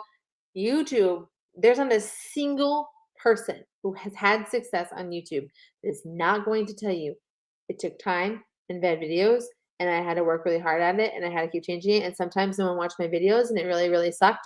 And so I just had to keep making videos and keep showing up for my audience and let the algorithm know who I was, what I was doing, and like how it all works. YouTube is not gonna, like, if you had stuck to your first channel, you would have almost 2 years of data for YouTube to know who to put your content in front of. You would have almost 2 years of data to know what content you should be making, because YouTube is going to tell you, okay, here are your top performing videos. Make more of these, please. Even Mr. Beast says, and I'm not usually, I can't Mr. Beast, is you have to make 100 videos and then look at the data to know, okay, what do I got to do? And nothing, this is not YouTube circa 2010, all right, where it's a lot easier. It's a business. YouTube is a business for YouTube themselves and for the creators itself. It requires specifications, and you have to know exactly what you're doing. And in order for you to know what you're doing, you have to create and get the data. Like, just be patient. Yeah, it takes a lot of work. It takes time. Yeah. Also, we have asked you all nicely, so I'm going to say this one more time. Please stop spamming the chat. especially since our head of security, El Jefe, is moderating out there, and he will not hesitate to throw you out of here. So please stop spamming the chat. Thank you very much. And Ouija guy, if you want to do different things, it's fine. Do all the different things on one channel. Because I'm pulling up this person's comments because I enjoy this conversation. I think this comes down to the crux of why a lot of people come to our channel in the first place. They've started different channels, they've done different projects, and they're just like, this isn't working. Like, what's going on? And, you know, as I said earlier, like, what are you most passionate about? Like, you like doing different things, and you can certainly put all the different things on one channel. What you'll get out of that is data, because one of those things is probably going to take off. And then that's when YouTube will tell you, hey, remember this video? Make more of this one because people really like it. But it will always come back to focus, right? How, if you like 30 different things and you make 30 different channels, where are you going to find the time to upload 30 videos a week? Because you would probably want at least one a week. But even if you're doing one a month, where are you going to find the time? That's still daily videos. 30 channels, one video a month. That's a video every day. So focus on one channel, you know, and grow that over time. You can worry about other channels in the future, but take the thing you love the most and be the go-to person for that thing on YouTube. And it will not happen overnight. If you ever, by the way, see a channel that suddenly has thousands of views and they barely have any content at all, you've probably found somebody who worked their butt off on a different channel in the past, learned a ton, and then started fresh again. Or they've identified a need that they're targeting. Or it was a fluke, like an algorithm fluke, and I bet that person is struggling and inconsistent, and they've had this happen after it happened. There's nothing wrong with being multifaceted or multi-interest, but you know, let YouTube kind of tell you, pick a couple things you really like to do. Maybe let YouTube tell you which one to create more of. Like, which does the platform want? Like, I think there's a couple different ways to approach it. Just do it in one place. Yeah. I gotta say, like, the reason I'm so like interested in Ouija guy's story here is because you are obviously someone who loves creating, and so what I don't want to see you do is quit creating. I just want to see you start one channel, and the next thing you can do after you've identified that passion, that thing that you are very passionate about, go out and see what other people are in that space. Make sure that, because if it's Ouija guys, so I'm assuming maybe it's games. If you only play really, really old video games, for example, that could be one of the reasons you're failing, because people aren't searching for those. So make sure that the thing that you're doing is relevant to an audience as well. But that's where the research comes in. Ooh, best of luck. Jefe. I also think that you sound like a serial entrepreneur as well. This is something that business owners deal with a lot. One of the things that happens when you start doing business is you get all these ideas for other businesses and other things that you want to do. What it actually ends up being is a distraction, and you don't finish what you start, or you don't get time to let something be successful. And it's one of those things that it's easy to pay attention to the ooh shiny. It actually requires work and dedication and time to make something work. It's kind of like dating. Like, it's easy to date all the different people, but it takes work and commitment to find the one person and stick it out and see if it's right. And then if it isn't right, you can move on, but you have to give it time to work. Indeed, no doubt. That is some fire, El Jefe. Be a laser, not a flashlight. Nice. Love it. So SA Plays says, what happens if no one watches, even if you've uploaded a video onto social media? Move on to the next video. Yep. Easy. Yeah. And I would study. How can you make your next video better than the one that no one watched? There's a reason for that. Why did no one watch? Is your title jacked up? Is your thumbnail screwy? Is no one interested in what it is? Like, take some time to think through, like, what is it that I could do better? And what is it that I should make a video about? And if you're growing, usually if you're at a no view situation, you're in a growth state, you want to think, okay, what is trending and popular in my vertical that I could tap into and make content around? Didn't mean to cut you off, Dan. No, not at all. The experience I had this week is over the weekend I made 2 videos, and I posted both of them. One went up on like Monday, one went up today. And the video from today is doing a lot better than the Monday one. The thing is, the Monday one took more time.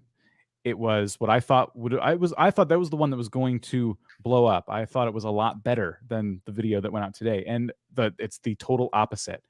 But I'm not upset about it because I'm going to learn from that. I'm going to take the failure of Monday's video into account the next time I, have a weekend and I start making 2 more videos for the week ahead and learn, okay, what was it about Monday's video? Oh, it looks like the click-through rate was kind of low. And that means people, when they were presented with that video, didn't really like it. So now I have to present this content in a different package, which coincidentally, today's video did. And it did great, but that video almost took no time to make at all. Whereas the one I spent all the time on. So it happens. You should celebrate that. That's something you should learn from. Try not to dwell on it. Just try and figure out what it was that wasn't resonating and take another stab the next time around. Yeah, the content creation game is a constant roller coaster. You are going to make video that you think will do bonkers, and they won't do bonkers. And then you'll make videos that you don't expect much from, and then they'll blow up. That is just the roller coaster of content creating on YouTube. Don't get too high about it. Don't get too low about it. Just learn from the video and move on to the next. And like Dan said, make the adjustments that will make your next video better than your last video. And away you go. Rising Drake Cam said, my game that I made videos on got banned, Fortnite. I started Minecraft recently, so I was thinking, should I try different games or is it a terrible idea? My first question is did Fortnite get banned from YouTube? Did I miss something? I think they got banned from Fortnite. That's my suspicion. Ah, okay. And I think that maybe if that was the case, if the videos that you were having success with were around Fortnite, maybe you do Fortnite rivals. Like, if you like Fortnite, you'll like this game. Let's test it out and do those kind of run throughs of it. And I want to say that because I think there's so many Minecraft videos out there. Yes. Here's the thing about Minecraft and Fortnite. When you think video games in 2020, 2021, you think Minecraft, you think Fortnite. That's the issue with that. So if you want to get into the Minecraft space, you don't have to just be focused on Minecraft alone. You have to be focused on a very specific area of Minecraft that not as many people are covering. And you got to be the best at it to get ahead of those people who are covering it already. So that is going to be a challenge. However, there are hundreds and hundreds of games that actually have very solid communities, what I would call a high ceiling in terms of your success rate, that you can get into that you might find are awesome. Maybe the only reason you chose Minecraft or Fortnite is because you like these other games, but you haven't really looked into them. You think, well, there's more opportunities with Minecraft and Fortnite. Not necessarily the case. If you can find a game that has a smaller audience, but still a substantial audience, you could still have a channel that gets to 100,000 subscribers eventually. So pick your game based on your interests first, and from there branch out. If your interests are just Minecraft, are there any other games similar to Minecraft if you don't want to try and tackle that beast of a channel? Always do what you love first and foremost. But yes, keep in mind the competitive nature of some of these other spaces on YouTube. He said down below Fortnite iOS. Oh, yeah, there was a whole thing. So you can't play Fortnite anymore because the Apple Epic Games fiasco. Yep. You could, if you have another platform you can access the game on, or you want to invest in another platform, that's another thing too. There's going to be a part of your YouTube channel that's an investment, whether it's a camera, whether it's a nice PC or whatever. And you really, let's say you're having success, you really love Fortnite, your audience loved you. Maybe it's time to make that investment into a computer that can run Fortnite. If not, then yeah, it's time to try and find another game probably, because this was something that happened that's out of your control. I definitely sympathize with what you're going through. And I still think you find, okay, if you liked Fortnite, you will like this game. Or if you like Fortnite, let's try and find something else you can play on iOS. There's a lot of mobile games now too. It's not just Minecraft or Fortnite. Mobile gaming has a lot of interest in a lot of different games. Mm-hmm.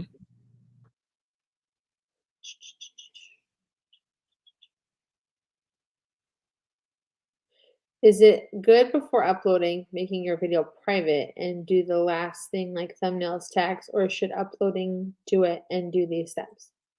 I am camp do all of the tags, thumbnails, everything first. No. Then upload the video and have that there.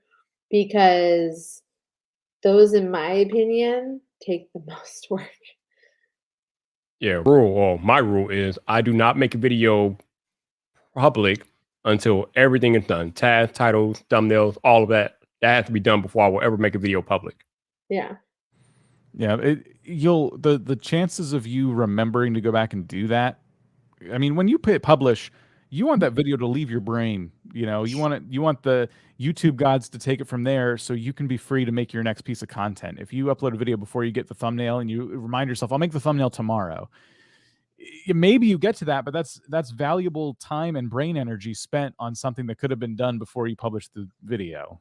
And your thumbnail is just so important. Like your thumbnail and your title are just as important as the video.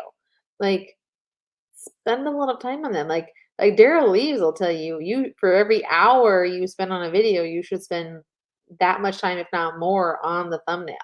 And tags are hit or miss, but that title though, I can't. I can't imagine making a video without having a title done first. Right. I'm starting to lose track of how many times I've swapped the title and or thumbnail of a video that was underperforming, only to have it shoot right back up. You know, it's that important. You can change it later and see success with your videos because titles and thumbnails, they are content too. Your video is content.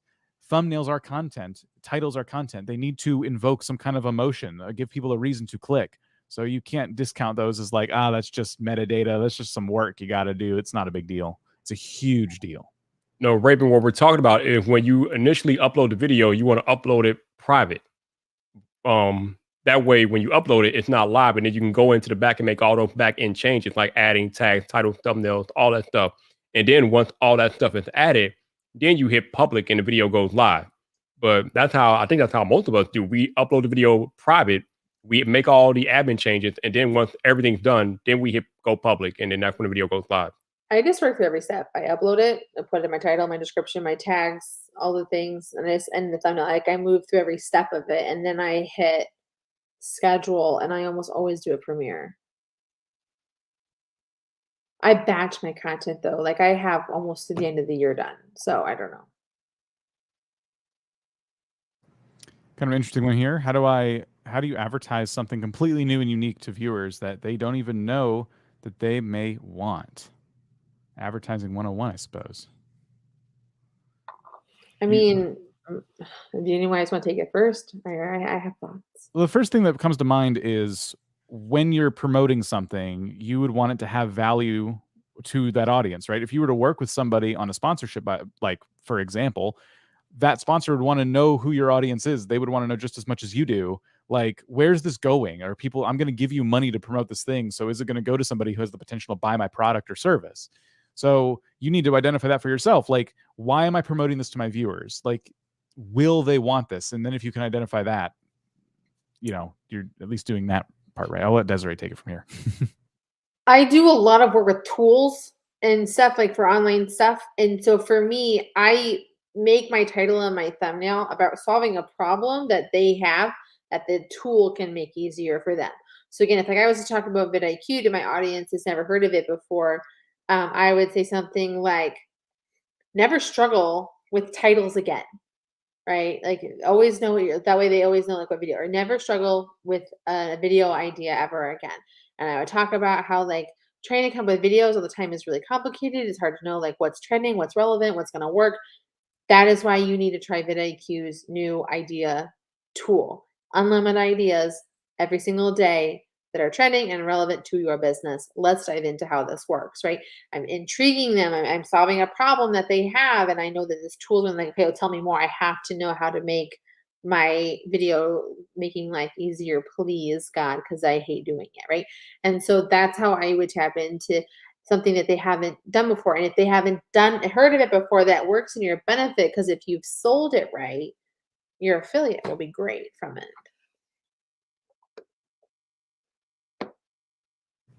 When should you premiere your video versus just scheduling it? If you're going to schedule it, you should just premiere it. And I schedule my premieres.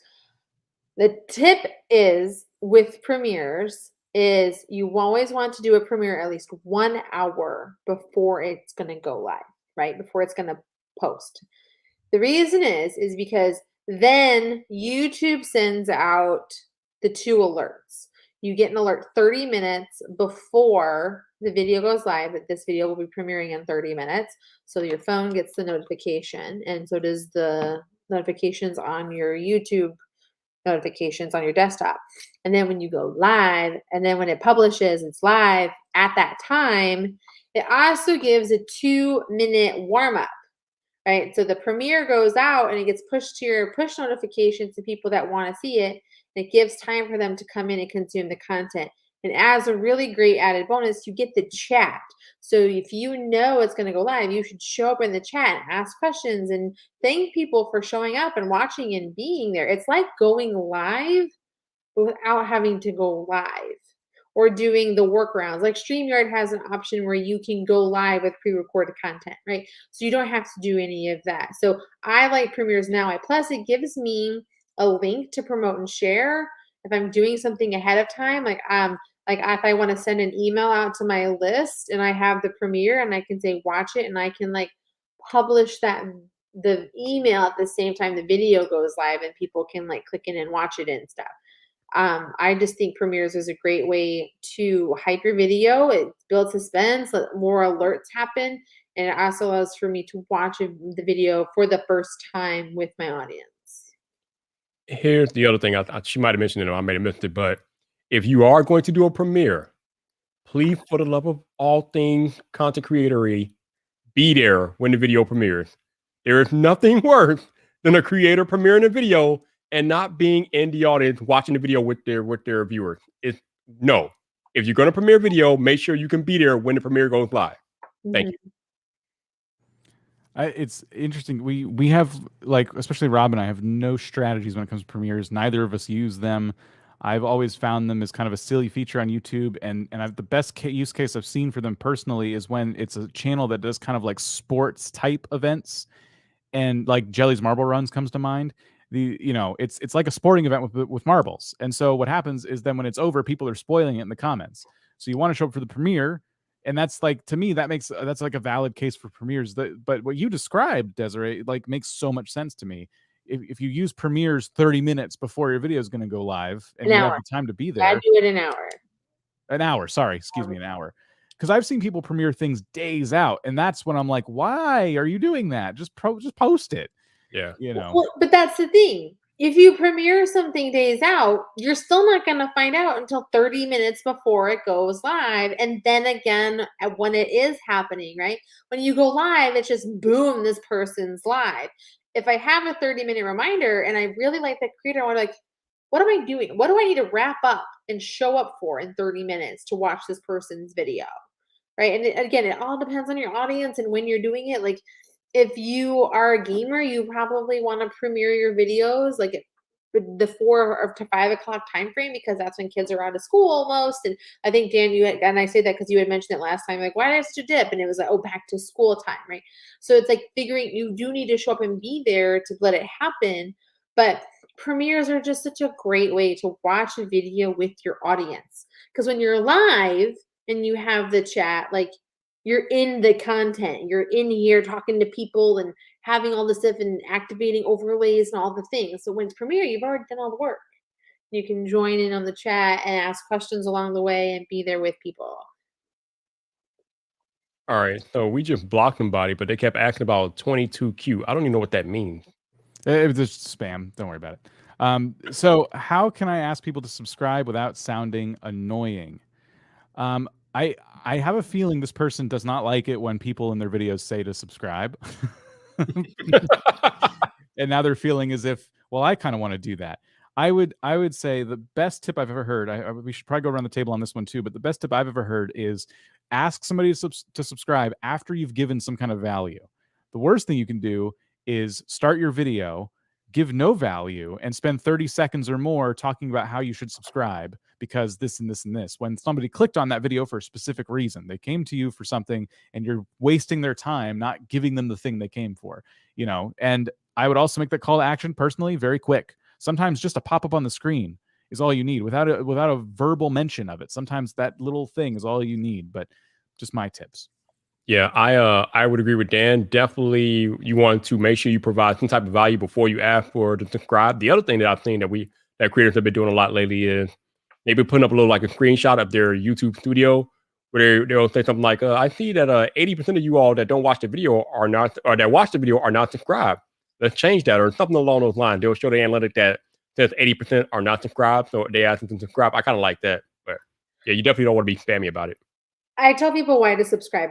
Like that's my thing. Like that's my I'm like trying to get the bit to talk about this. I give people tell me some why to subscribe. So with my stuff, I tell people I give the lead in, like why you're here and what this video is going to cover.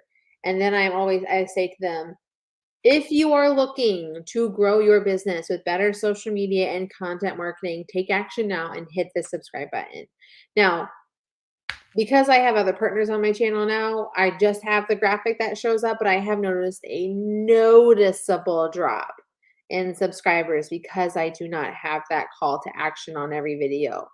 Because so many people tune out the graphics on screen sometimes because everyone's got the subscribe bell like situation.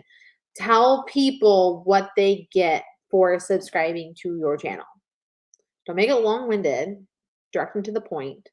If you want to tie in, usually I find it helpful to tie in your channel's purpose into it. But for sure, make sure you tell them, like, if you subscribe, here's what you're going to get. So what you're saying is that if we just put up a graphic, people are not paying attention to the graphic. That's what you're saying. Yes. Mm.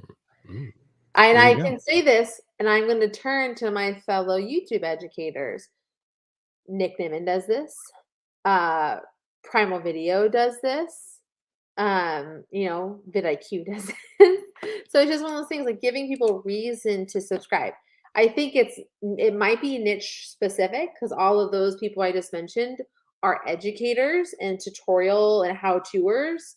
But you want to tell people, like, if you want to follow me on my journey through creating my first Minecraft village of Pokemon or something, hit that subscribe button. That way you don't miss this. Way you can come along on this journey with me. I give people reasons to show up. Bam. There you go.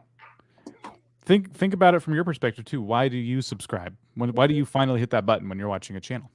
I can't tell you how I watch videos and stuff all the time. Until someone tells me to hit the like button or subscribe button, I don't tend to. So we as viewers like to be told what to do. And yeah, as Nate always says, tell people to boop the like button. So Cass, just don't say smash. I'm sick of the smash the like button. Okay. Gotta go. So Cass Ronigan says, why should you focus on getting subscribers instead of just focusing on getting more views and returning viewers? Actually, I would say that you probably shouldn't focus on getting subscribers. You should focus on making the best content possible, because if your content is good, it'll speak for itself, and people will want to come back and view more of it if you are making the best content possible. Yes. Subscribers are good for two things: vanity metrics, and only if they hit the bell. Right? If a subscriber hits the bell, then they get the notification, they're more likely to watch again. So a subscriber for a subscriber's sake is nice. It's pseudo helpful. It helps with like this page where you have the like returning viewers and new viewers, so you can kind of know what it is. But that's what subscribers are going for. I can't tell you how many channels I watch because their videos pop up and suggested or browse because I've watched something they've already done before. This metric is my favorite one. I mean, yes, we're approaching 1 million subscribers at vidIQ. We're very excited. Vanity metrics, it means though that over the course of this channel's lifespan, almost 1 million people have hit what I call the like button for the channel once ever, and they didn't unhit that button. So that is represented right here in this number, 246,000 returning viewers in the last 28 days. This is how our channel is performing today. So subscribers in that sense don't really matter. They're a good metric of your channel over the period of time that it's existed. They're fun to watch go up. YouTube rewards us with a lot of those endorphins when we get more subscribers. But at the end of the day, if you make the best content ever and people return to watch it over and over again, these are the metrics you're looking at. This is what you want right here. All of this goodness. I meant to get rid of the screen and I got rid of the question. FYI, Raven, that is not an LED. Those are just white Christmas lights. So you can get those anywhere. Anywhere they sell white Christmas lights. There you go. I did that. Basically, you get 2 months a year to do that. Yes, we're almost there. Stock up. Is it just me or does everybody notice a real surplus in Halloween already? Oh, I'm sure. I don't leave the house. He ain't consistent with this. He does not leave. Like Dan is just itching for the Oasis to exist. Instacart must love you, man. Instacart must love you. I gotta get the door, and there's a person. who's How making my often do you food. fill up your gas tank? That's what I want to know. Oh my gosh, legitimately, I don't remember the last time I filled up my gas tank. But this trip to LA is going to be good for you. All the I'm not going. He's not even going. What? Dude. Yo, when he says he doesn't leave the house, he literally means he does not leave the house. He's not having it. The job wants me to, but I really don't want to, so I'm not going to. I'm bolted to this chair. Oh, okay. That's it came cheap, but I had to install it on me. Gaming Dad says, question, making a script before even filming has helped me reduce the production time for my video. Are there other strategies that can help me? I'd like to know more specifically like what you're wanting to do, Gaming Dad. What do you mean other strategies? I mean, if you're looking like scripting out beforehand, yes, do it. I do that too. Title ahead of time, keywords ahead of time, description ahead of time, thumbnail ahead of time.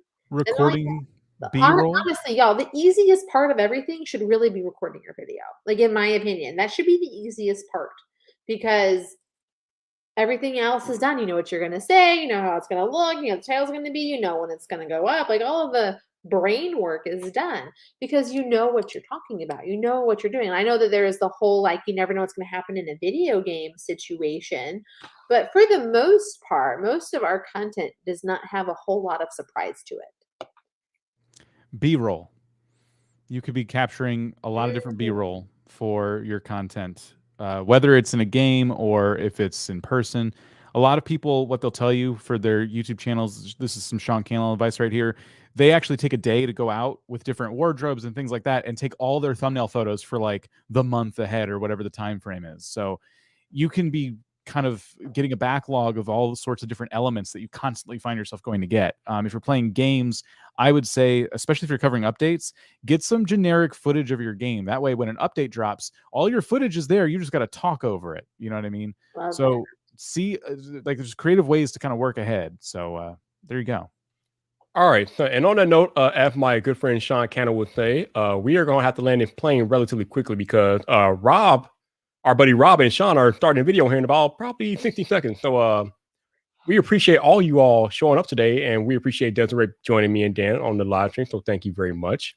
Appreciate you all hanging out for the 2 hours and asking your questions as well. Are you guys, you and Rob are, actually you and Rob both are not going to visit them, so you guys are keeping your same programming schedule next week, right? Yep, we will be live again on Tuesday with channel audits. We'll be live again on Wednesday. We'll come at you with a fun vidIQ topic, and then we'll sit here and answer your questions for another 2 hours. It'll be awesome. Love it. Desiree, thank you so much for joining us today. And hey, if you're going to Vid Summit, come swing by the booth at Vid Summit and get your channel audited because the rest of us that will be there, that's what we're going to be doing. Get some one-on-one time with the vidIQ team to help you make your channel better. Yes. Desiree can be found in the link down below. You can check out her channel, learn more over there. And what I'm going to do real quick is I'm going to spam in chat this link. We're going to do what we told you guys not to do, spam. I'm going to post this link to this live stream over and over again. I want you guys to go over there and show some support. So Rob Wilson is going on Think Media's channel, and just right now it's happening.